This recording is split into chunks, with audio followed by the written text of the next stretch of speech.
Welcome to day 24 of a screenwriter's journey. And holy cow, I just looked and this is like an hour, even sped up 5 times. So this was like 5 hours of writing. That's crazy.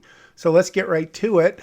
Um, I feel like maybe I missed a tiny bit in that previous scene when Holly said, I get the bed, you get the chair. And then Gary looks at the floor. And then he ends with that line about having a good continental breakfast.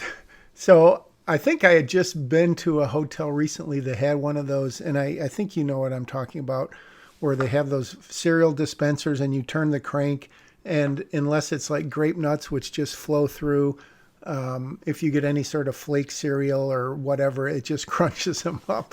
And I've always thought that's just sort of funny. So since that day, pretty much nothing more is going to happen on that day. And so we need to get them to the next day. So I figured that would be kind of a cute way to do it. And who knows if it will make it in future drafts, but I thought it was pretty hilarious. Um,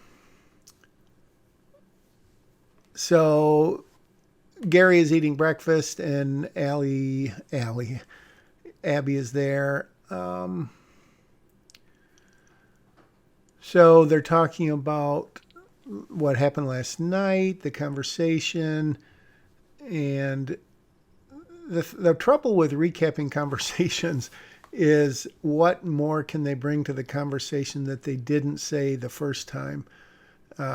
Because obviously, if they just rehash it and it doesn't bring anything new to the table, either in terms of story or character or, hidden meaning, subtext, blah, blah, blah, what's the point of doing it? So I am working here to see if I can spin it a little different from what was said last night that the audience has already heard.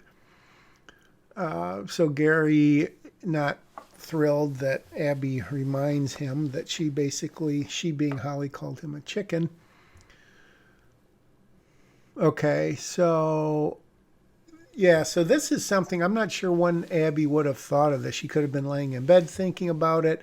Maybe since they are where they are in the story and physically, geographically, not that far from where the action might take place, that prompts on Abby's second line on page 68. Because I'm sure everyone has thought about this, whether it's your spouse or a girlfriend, boyfriend, loved one. Would you take a bullet for XYZ? And so I just posed that question. I had Abby pose the question. Gary misunderstands it, of course, just not really for humor, but just because. Oh, wait a minute. This just in, we're changing some dialogue 20 pages back. No, I guess it's not that far back. So they start the conversation, but they don't really end it. And again, that's always a handy way to have someone bust into the room and it leaves the audience hanging and kind of noodling about, gee, I wonder what Gary would say.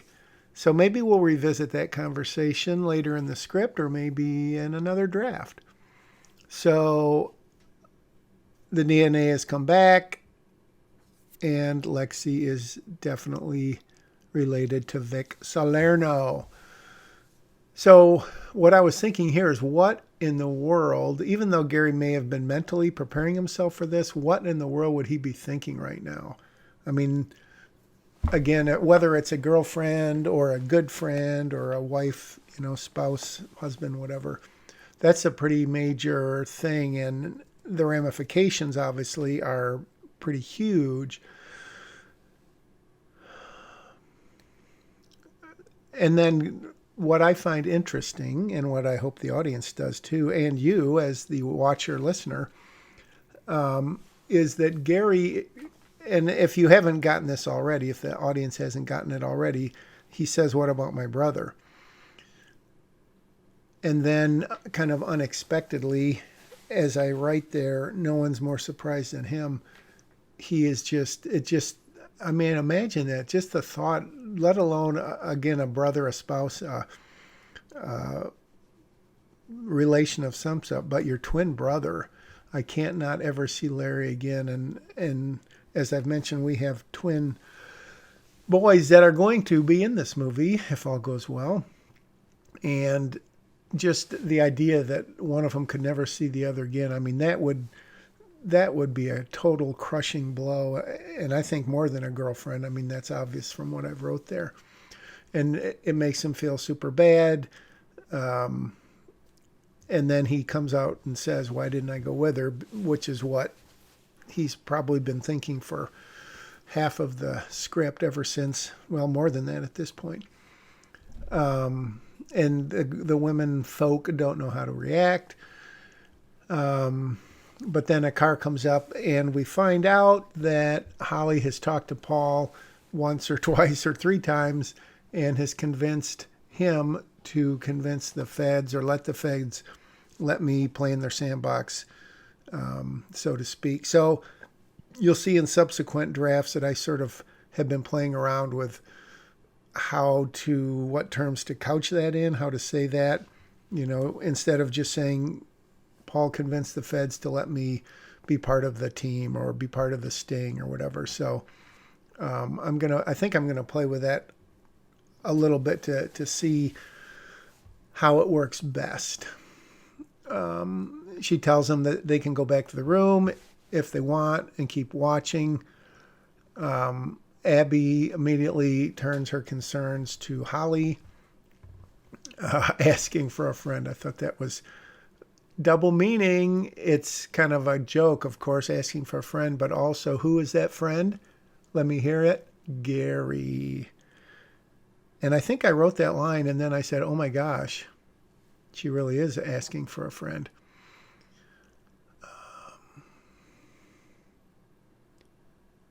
If you get a chance, check her for 5. So Abby's hopeful thought there is that after this is all over, they're going to go axe throwing again.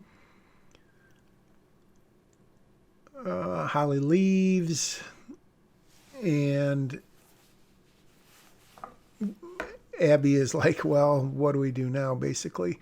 And Gary, frankly, doesn't know. Wrestles with his answer just like I'm wrestling to decide what to write next. You imagine his wilting, soggy, crumbling cornflakes.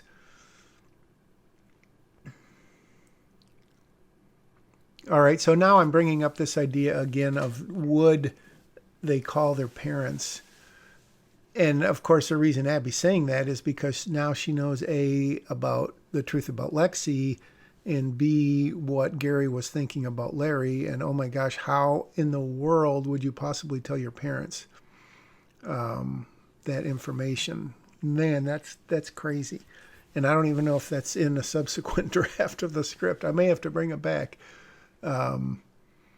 That's pretty crazy. So we're back in the trampoline park. It's morning. The three of them are sleeping. Larry wakes up first. And what is he eating? There we go. Cornflakes. Ding, ding, ding. Lexi comes in. At first, I was going to have him say, get your beauty sleep. But then I didn't know if that was like a backhanded compliment or not a compliment at all.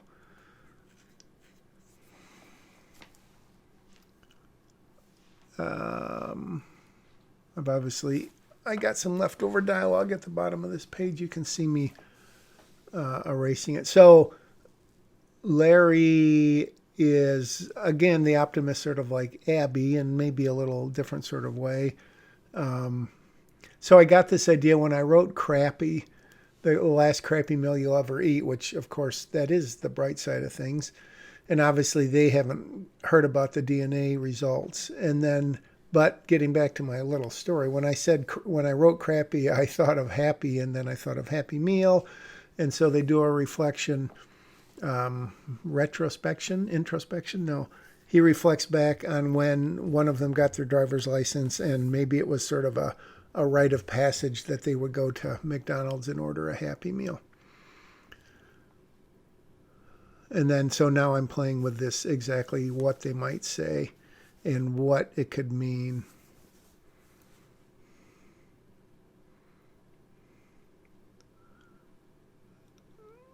So I'm just sorry. I'm just reading my captivating dialogue here, which I'm going to go back and change. So it's funny. I write driver's licenses. As you can see, I think I was at 4 lines and I wanted to cut that down to 3. So I literally went in and figured out what word I could get rid of it. Yeah. So when Larry mentions Gary and he comes up in the conversation, then I thought it would be natural for him to say, because he hasn't really said it, how weird is it me being here instead of him? And then Lexi, I think I think I thought of that. That's obviously not a totally novel line if I squint just right or if I look just right. I forgot who's used that before, but I'm sure many people have. But I thought, again, that sort of has a double meaning too, because A, if she squints just right, he's going to look sort of like Gary because she won't be able to see that well. But I think she's also saying that it's really not that weird because he's a good friend also, not boyfriend and girlfriend, but he's still a good friend, so it's not that weird. And then then I realized that they haven't speculated as to where the other two are, let alone Holly. And so when Larry asks, the good thing about dreams is they can literally be anything you want, and you can't really it might be too on the nose, but you can't really blame it because that's what dreams are.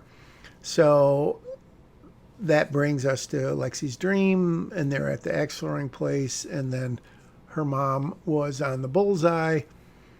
And then, of course, Rachel comes in. We were just talking about you. So I think that gives, whether Lexi really had that dream last night, which I could picture her having it, but again, dreams, whether they really happened or not, obviously they're not real, but they give you insight into someone's character. And so now we pretty much know what she is thinking, what her current state of mind is. And Larry not echoes that, but Larry knows that she does not have any love lost at this point for Rachel. Okay. So moving on, story-wise, Lexi is asking when they're going to hear something, and Rachel doesn't directly answer, but in saying that the FBI is getting their men in position right now, which hopefully I change that dialogue because I don't think the FBI is positioning their men right now. That doesn't sound very real. So Lexi and Larry's reaction to that is that, oh my gosh, she is a Salerno, even though, again, Rachel didn't come right out and say it, which is always better. Sometimes if you can jump ahead like 2 lines or 3 lines in the logic or in what would be a normal conversation. Well, are you? Yes, I am. Okay, that's good. And then, so jump ahead a couple and you can imply stuff that doesn't need to be said. Maybe that goes without saying. How ironic. So let's see. Rachel is kind of laying out what is going to happen. We get our payday. Simple as that. It should be. That was your daughter being sarcastic. Yeah, that line of Lexi's works for me. How about you? It doesn't really sound sarcastic. So if I'm going to leave that in, I probably need to make a note of that.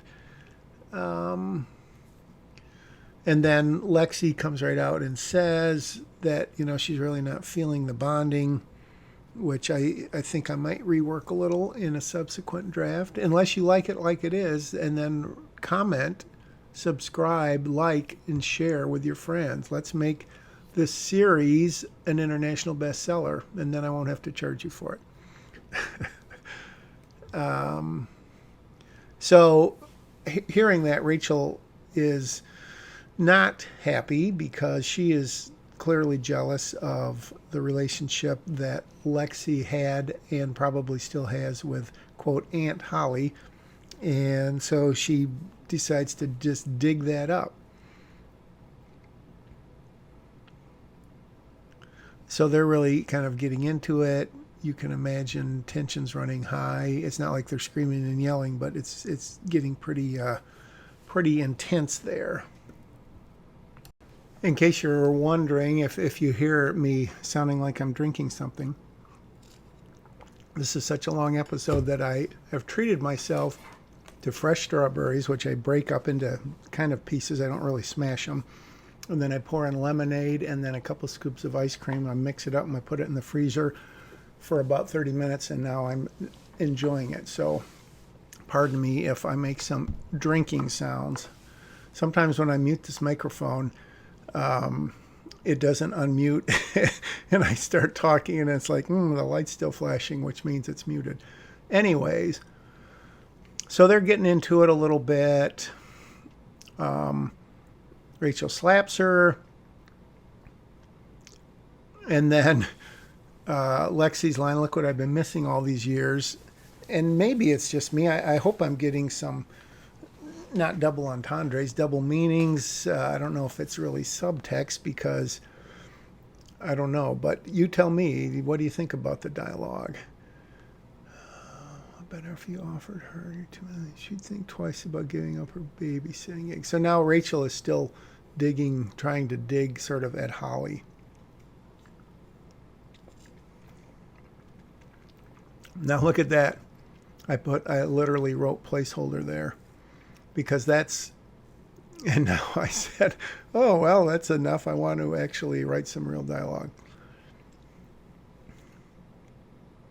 Yeah, so this got pretty wordy as I recall, so I'm going to fiddle around with how best to get this point across.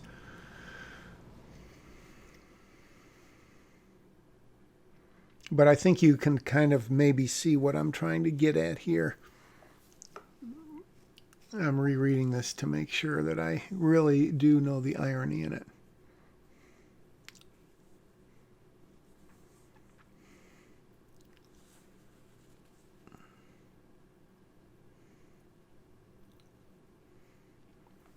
Yeah, I'm still here. I'm just reading this. I do remember I'm trying to kind of work through how they would say it, what each of them's current sort of point of view is, what they're thinking, what this is going to accomplish, which is, of course, always the, oh dear, what am I doing now? Back to the Future. Marty. Oh, great. Oh, okay. This is a major change. I realized, and I alluded to this earlier, that there's no way Salerno would show up at this place, right? So then I realized, oh, what about FaceTime technology or whatever, whoever's going to pay us to use their phone in this movie. So, of course, it would make sense that he would FaceTime or whatever. And so this scene is going to play out like it did before, only that Salerno obviously is not there. They still see each other, but he's not there in person. And somewhere in that scene I was just writing, I realized that, wow, that's a major mistake. So I went back and fixed it. I think this works a lot better.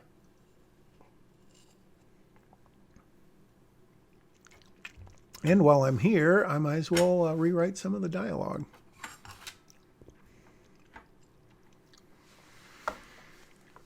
So I think I was picturing now that he's not there and they're looking at each other on the screens, what he's seeing, what they're seeing. And then, like any good dad or grandfather, a friend that's a boy or a boyfriend, because he has got sort of this vision of his sweet little girl. And she's going to come live in the household, and they're going to live happily ever after. And he's going to raise her and spoil her like you do for grandchildren. Okay. So now I'm going kind of to the end of the scene, or not the end, but I'm jumping ahead to make sure that I catch all of the instances that need to be changed because Salerno is really not there. So all of this stuff, obviously, you all have seen before. It was probably yesterday or the day before. And I may have changed this dialogue a little, but I wanted to get across the fact that Salerno is basically warning or threatening Rachel that, hey, if you're pulling my leg, if you're jerking my chain, whatever he's going to say, it's not going to be good, especially for you, even though he doesn't say that. I mean, he'll be upset. Who knows what will happen to Lexi and Larry, and frankly, who knows what will happen to Rachel. As you see, I just realized this because when I said jerking my chain, he could have swore he could have done a string of obscenities. And as you've been reading this, you've probably seen that I avoid, other than some PG-13 swears, as they say, I avoid what would make this an R-rated movie because, A, to me, and this is arguable, obviously, swearing, excessive swearing especially, is a huge crutch that I think it's just easy to say and it makes you sound cool and mature and grown up or whatever. But I think if you cannot use it, I mean, this is obviously purely me, but if you don't use it or you just use it very limited, I'm thinking of like Jojo Rabbit when Hitler finally got literally kicked out of the thing and Jojo said, I forgot what he said, but it was like the F word something. But anyways, that's why I don't have, even though, well, he's a criminal, he'd swear all the time, or these are teenagers and they always swear. Well, that's not necessarily true. Depends how you were raised and blah, blah, blah. Not to get into value judgments, but that's just me. Plus, as they say with comedy, go clean and go green or something like that. In other words, comedians who don't swear much, if at all, tend to make more money than those who do because they can play to a wider audience. And I mean, there's no reason that a movie has to be rated R to be good, to be a good movie. And but I digress. There is my soapbox for the day. The reason you won't see many 4-letter obscenities in my scripts. All right. I hope you've been following the story here while I've been talking.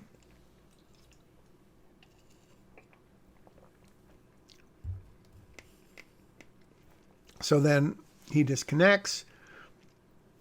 Rachel is assuring everyone, including Salerno, that they've got nothing to worry about. Lexi is literally too mad to say anything, and Larry's just pretty much disgusted. And then he says, like, I believe it's going to be some on-the-nose dialogue. Let's see. Wait for it. It's funny how I'll sit here and not talk and still my audio meters are moving. I must have had to go somewhere. If this gets any longer, I'm going to have to... Oh, there we go. That's not the line that I thought I wrote there. Although it does make sense, obviously. To say we've got nothing to worry about is obviously a gross exaggeration. Wait, it could be changing.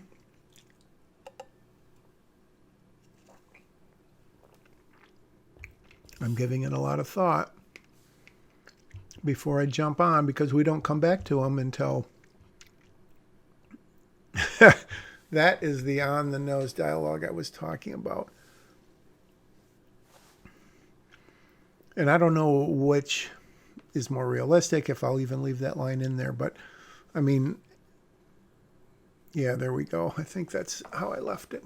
All right, back to the current situation, which is on page 68, 69.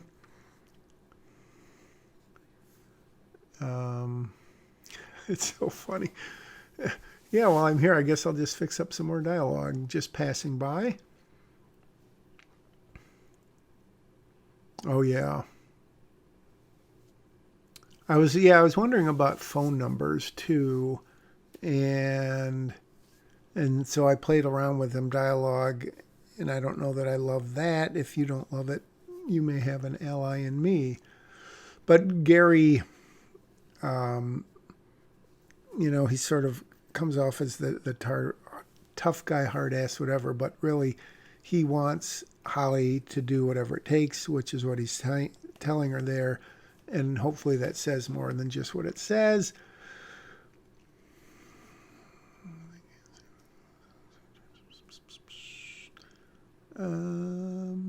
All right, now the question about the parents, is that going to change? Yeah, this thing in the action description of how to direct the actors, what to tell them, how to tell them to look, to think, to whatever. Ooh, I took out that line about calling the parents, which I'm glad I did, because that could really gum up the works. Okay, so I'm playing with this dialogue, having gone back and changed the other dialogue, although it wasn't necessarily because of that, I don't think. And then I played with this dialogue to, I think, maybe shorten it a tiny bit. I got right to the thing about Gary right there. So we could save a line. Look at that, saved a line of dialogue.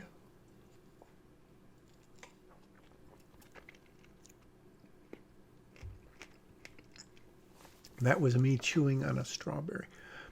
So Lexi gives her same line, and I think I need to play around with that a little bit more, because she would squint as she said it, probably, instead of after. So we got the dream. All right, so they're expecting. So yeah, this is where I realized that Vic Salerno couldn't have been there the night before. I frankly don't know what I was thinking when I originally wrote that.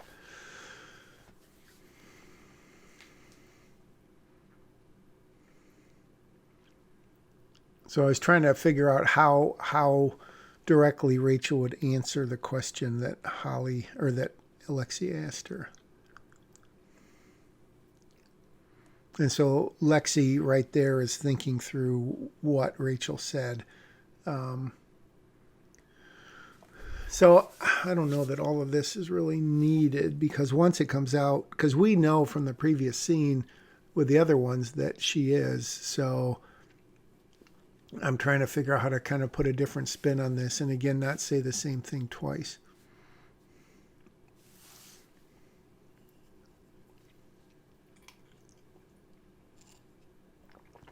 And now back to change some other stuff.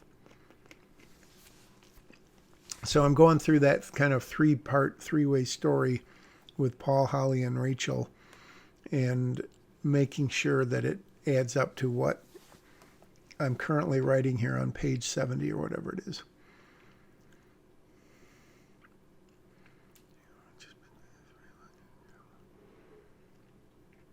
All right, yeah, so this, I think I cut this down a little bit.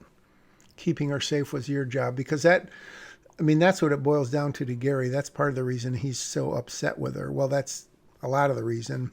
It's to deflect a little of it off of him that, yeah, I could have gone, but what could have I really done if they would have gotten kidnapped either way?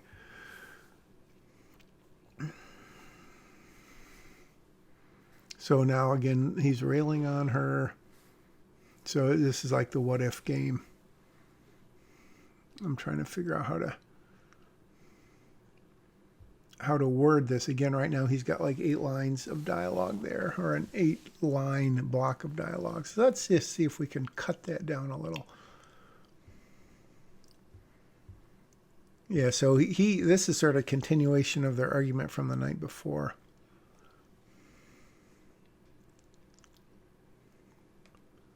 It's funny how you can write an incorrect sentence. Oh, there we go. Oh, gosh. That is like the most on-the-nose dialogue I've ever written. Just kidding, but I can't imagine that's going to survive. Oh, let's see. Your heart. So I'm playing with that because I want to say it, but that's really another placeholder. Because that's kind of one of the themes of this is, as I think I've discussed, that Holly considers herself a very by the book, get the job done from the head kind of person, but now she's realizing, and I think the others are starting to realize to varying degrees why she really came back. Is it to save her reputation, or because you really have feelings of some sort in a aunt sort of way, a parental sort of way for Lexi? So saving your reputation, that's the key line. And what made you come back, your heart or your head? Hopefully I can come up with a better way of saying that. And if you've already got a better way, leave a comment. All right.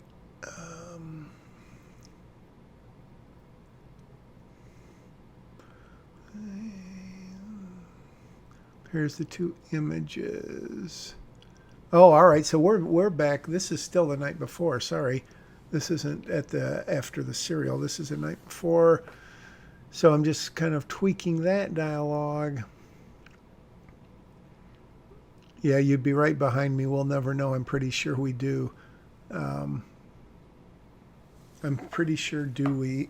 I need to fix that if I haven't already. So yeah, they're not happy with each other.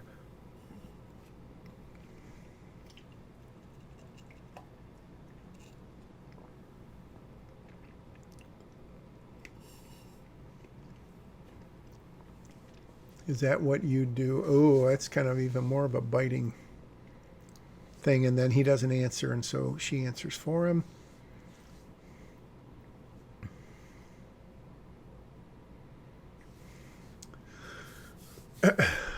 I'm wrestling with this part right here.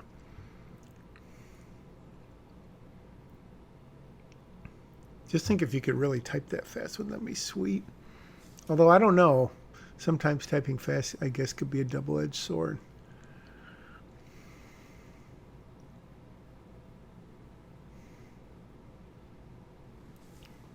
So, yeah, Holly is sort of obviously deflecting of what she really going to do, what her real intentions are, because at this point, she doesn't know for sure that she's ever going to see any action. So now... All right, so this is the following morning. They're in the cereal place, and now we've jumped ahead to the Happy Meal. Oh my gosh, I'm back here. Okay, so we have the dream. Rachel comes in. I still haven't reworded that line on the top of 72, but it looks like I need to because I still don't like it.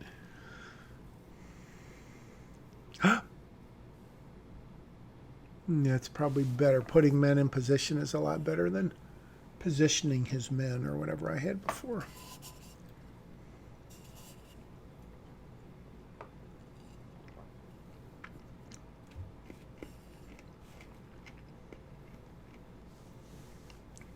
So Lexi is putting the logic together, and again, this is what led me back to that scene where Salerno originally showed up in person and he no longer does.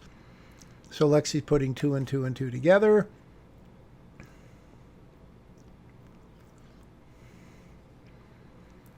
The suspense is killing me. I must be thinking hard here because I'm not writing. Here we go.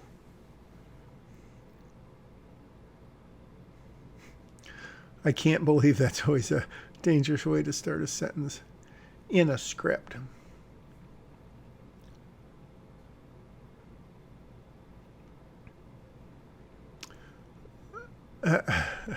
So I'm obviously trying to drive it ahead because I think I had a whiff of inkling that I need to get the story going because, again, I'm trying to be 110 pages or less, and maybe at this point. So, again, Blake Snyder, the bad guys close in, which is pretty much literally happening. And then you've got All is Lost and Night of the Dark Soul or whatever, which we're not there yet. But we're getting there, I think. So, yeah, in this scene, I'm really playing with how much does Rachel really know? How much is she going to tell the kids? How much can the kids deduce? To what end? I mean, what does it mean if they do deduce it? Is it going to make them more scared, less scared? How's it going to change them as people?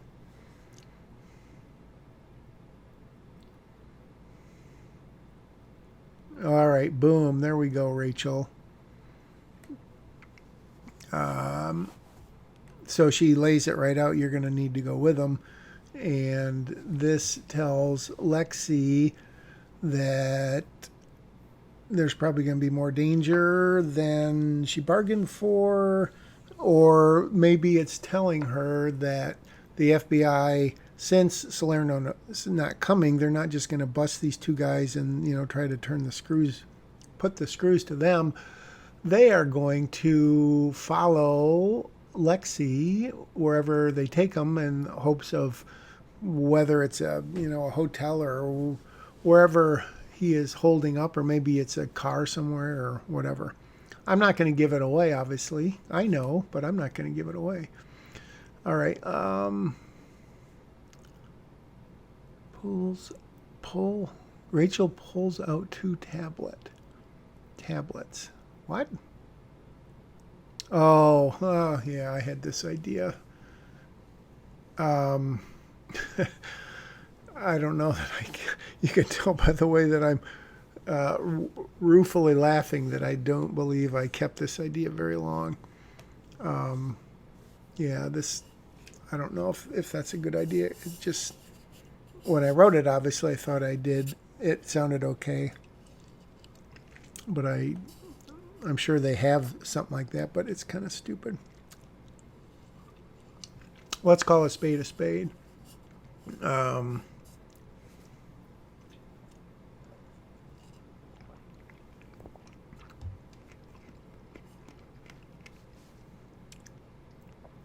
so sorry for all the silence. It's not that I'm drinking my delicious beverage. It's that I'm looking at myself trying to again work through the logic here because, as I mentioned, I'm trying to make this script relatively straightforward. But this whole thing of who is Rachel really working for? Who has she talked to? Who has she talked with most recently? Who she made a deal with? Is she trying to cash in, as they say, play both ends against each other, or exactly what? And so Larry's doing a little deduction of his own here because Lexi is saying, look, if I wasn't his grandkid, the FBI would be here right now rescuing me. And realizing her last line, all their guy in the lad had to do was fudge the results. And Larry realizes you can read it for yourself, right? Because that's really in his way of thinking and in Holly's way of thinking, that's really what's got to happen, right?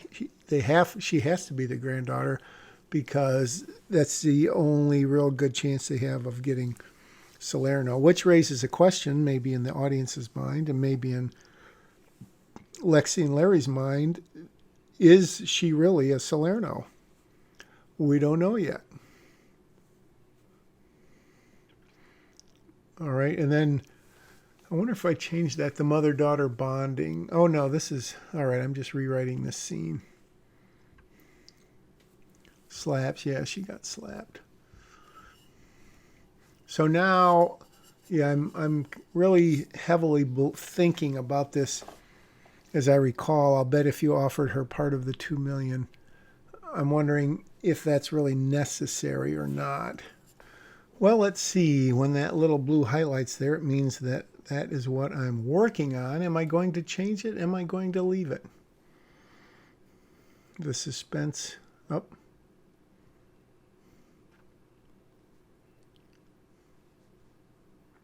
Oh, yeah. And then I thought, well, maybe Lexi has a little bit of... Yeah, I think maybe this is where I thought of the idea that, she said they're talking about Aunt Holly. She's not the one who happened to be in the Salerno. So it's, Rachel versus Holly, Rachel's versus Holly. So what I'm bringing out here is that Holly has taught Lexi along the way some measure of self-defense or something because she grabbed her. She's, forcing her hand back. And then, do you want to see what else my aunt taught me? So, obviously, if it wasn't clear already, it's clear to Rachel, clear to the audience that Lexi really likes, has respect and admiration and maybe probably some love for Holly because up until a day ago, she thought she was her aunt.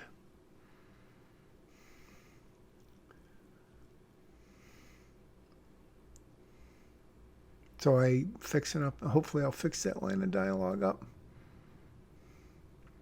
There we go. So again, it's, I think, and maybe I'm wrong because maybe I'm slightly biased, but it seems to me that she is telling her a number of things with that line of dialogue. See if you can figure them out. Write an essay on it and send it to me.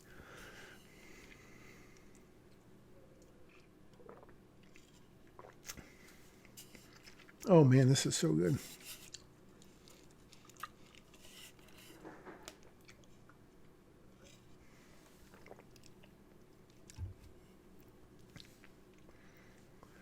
So now Rachel is trying to sorry for the long silences. Rachel's trying to get back to her, get back at her, warning her again of the possible danger. Although, she's already guaranteed them that nothing would happen to them. So I think what she's saying here is toe the line and you'll be okay. But what she's really doing here is turning the line about respecting her elders, and Rachel saying, yeah, remember that when you meet your grandfather, because if you don't, someone might get a bullet through them.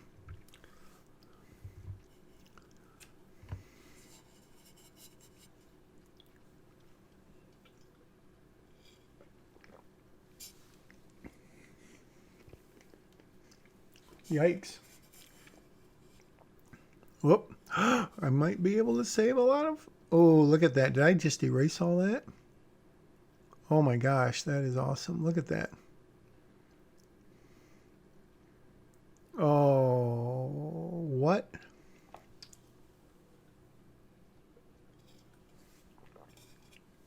So I had written all that and now I'm coming back. So as I have said, this isn't virgin writing. Well, I knew this part wasn't, but I didn't remember. Well, no. Never mind. Yeah, remember that when you meet your grandfather. Remember that if you ever meet Holly. So they're definitely going back and forth. No great love lost. At this point, will it change? All right, so now I'm just writing some shorthand because, again, I've got this outline, but as frequently happens with my stories, things change quite a bit. And so now I'm writing some shorthand notes of what is going to happen next. And now back to writing. So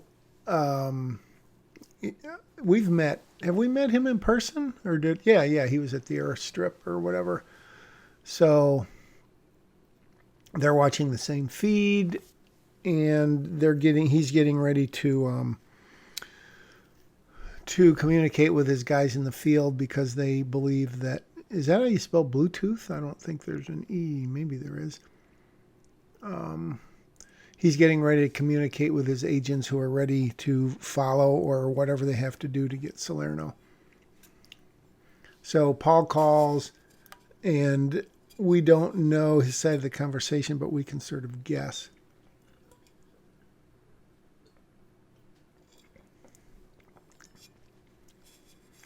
So I think my point here is maybe Paul is worried about her, even though, I mean, it's that old uncle, comparison. I don't know that he would really do this because he knows that she's a grown woman. She can take care of herself. And yet, would he really be this protective of her? I don't know.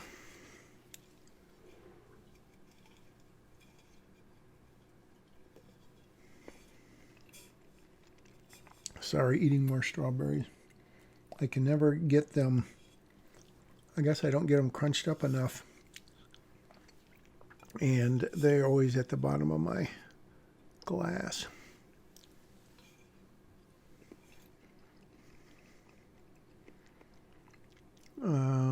You can read about as well as I can here.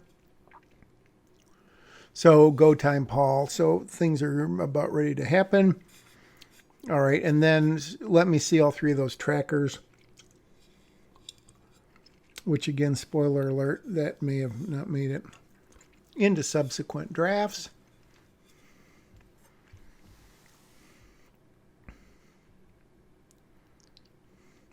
All right, and so we've got three. It should be Charlie, shouldn't it? Alpha, Bravo, Charlie. Why do I have Delta?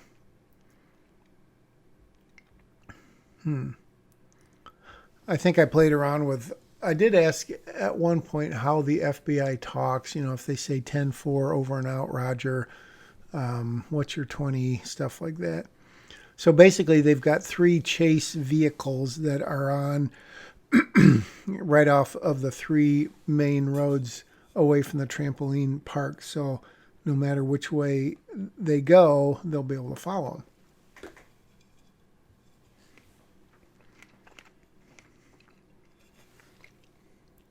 But why in the world did I skip Charlie and go to Delta? I'll have to fix that if I didn't already. That's embarrassing. Done with my drink, so there'll be no more interruptions.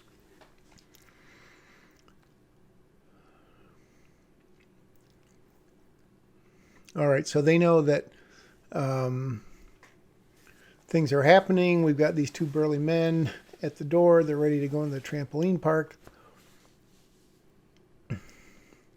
So this agent, all right, so I mentioned yesterday or the day before this agent that I had not planned at all for him to play any part in the movie other than just, you know, an agent. I didn't even give him a name, but, and I don't remember where I got the idea that they could have some back and forth. I'm not going to give away anything. No, they're not going to sleep together like in the next 10 minutes, so don't worry about that. Yeah, so I think it was around this time where I started getting the idea that while they're driving to where they're going, the agent is wondering the question that he asked, why did you settle? Because that's what he considers being a U.S. Marshal. And if you look on their website or whatever, U.S. Marshals, I mean, they're not paupers, but they don't make a whole lot of money.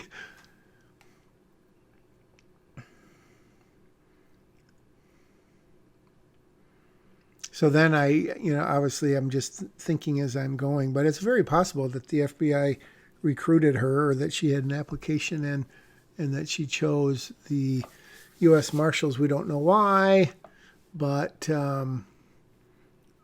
that's apparently what happened. And then the agent, pretty, not so bright, definitely not so ambitious, one man's opinion.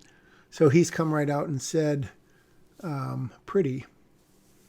Ooh, there we go. Voice on the radio, which I think I need to change to Noble. And so we give him a name for the first time, Hogan. Remember that name.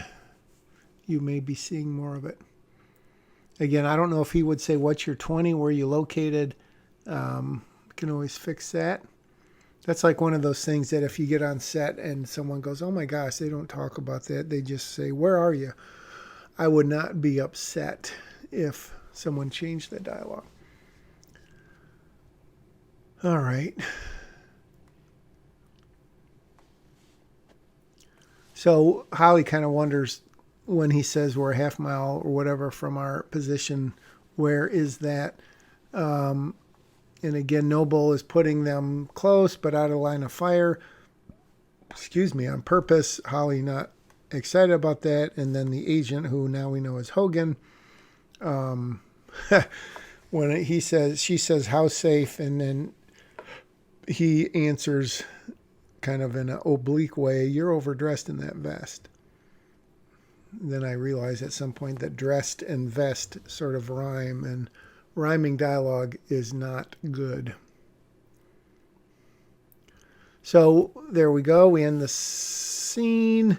And Holly could as easily be saying that about Paul as she could about Noble, because in effect Paul is in league or in bed with Noble in terms of keeping her out of the action.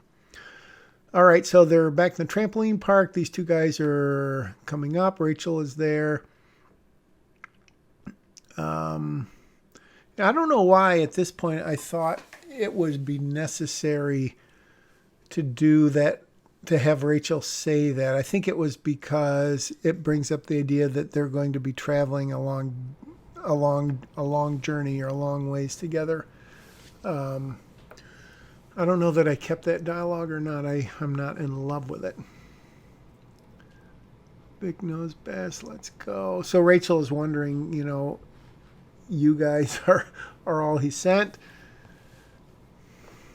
Here's the door. Rachel says, falls in line. Whatever happens, just stay calm. So Rachel is saying that as kind of an aside. I should put like Soto or under her breath or something.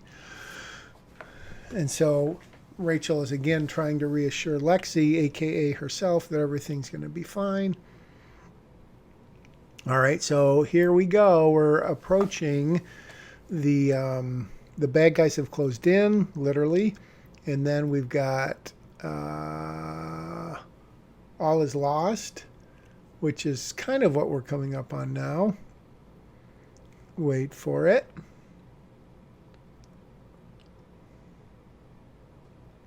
Wait for it.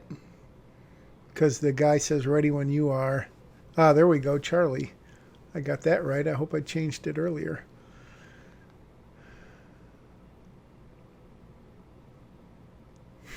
How do you spell surveilling? I guess. Oh. What in the world? Surveil. When in doubt, keep changing the word till you get it to one that you can spell correctly. Look at that. And then I must have looked it up and realized that's how you spell it. So you can see what's happening here. The FBI's got these, these guys waiting, and obviously Salerno and company have got the leg up, and so they are going to take them out.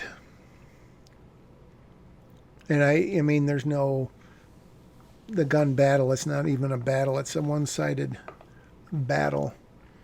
And so, literally in 15 seconds, 10 seconds, all of the FBI's presence is pretty much not totally wiped out, but the immediate threat from them is gone.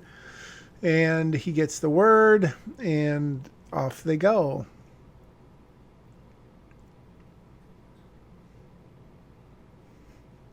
Basically shoves them in the back. Into the back.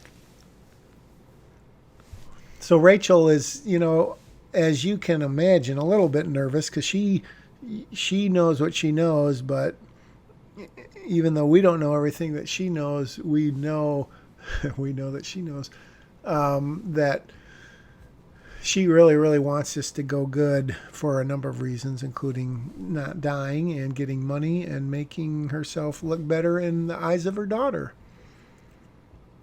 All right, so Noble, I think this is, it's not super cool, innovative, but just the fact that all we hear is silence, and we don't have, after that little gun battle, we don't need to go back there and see because we know what it looks like.